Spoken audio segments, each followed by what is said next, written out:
ایک قوم اتنی طاقتور تھی کہ پہاڑ بھی ان کے سامنے جھک جاتے تھے، لیکن ایک جھک کی وجہ سے اتنی ساری قدرت، ساری دولت ایک لمحے مٹی میں بدل گئی۔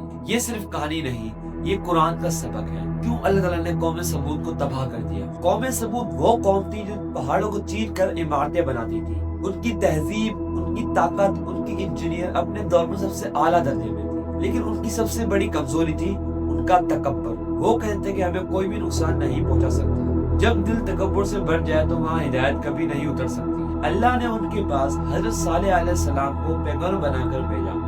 انہوں نے قوم کو بہت پیار سے سمجھایا، اللہ کی عبادت کرو، یہ تمہارے لیے بہترین راستہ ہے۔ مگر قوم سمود نے ان کا مذاق اڑایا۔ انہوں نے کہا تم بھی ہماری طرح ایک عام انسان ہو، تمہارے بات کو کون یقین کرے گا؟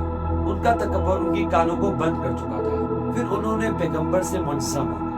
انہوں نے کہا اگر تم واقعی پیغمبر ہو تو پہاڑ کو چیر کر ان کے اندر سے ناکا نکل کے دکھاؤ۔ اللہ نے اپنی قدرت سے پہاڑ کو چیر کر اس میں سے ناکا پیدا کر دی۔ پورا شہر حیران رہ گیا۔ حضرت صالح علیہ السلام نے کہا یہ اللہ کی نشانی ہے، اسے آرام سے چڑھنے دو، اسے نقصان مت دینا۔ دوستو، جہاں دل سخت ہو جائے وہاں معجزے بھی کچھ اثر نہیں کرتے۔ قوم سمود نے ناکا کا مذاق اڑایا، اسے تنگ کیا، اور پھر ایک دن ان کا بدماش آدمی آگے آیا اور اللہ کی نشانی کو قتل کر دیا۔ حضرت صالح علیہ السلام نے کہا 3 دن، صرف 3 دن، اور پھر اللہ کا عذاب نازل ہو گیا۔ 3 دن بعد آسمان پر عجیب خاموشی چھا گئی۔ پھر ایک سخت ڈھالا دینے والی چیخ نے پوری زمین کو ہلا ڈالی۔ وہ چیخ اتنی طاقتور تھی کہ ان کے دل پھٹ گئے۔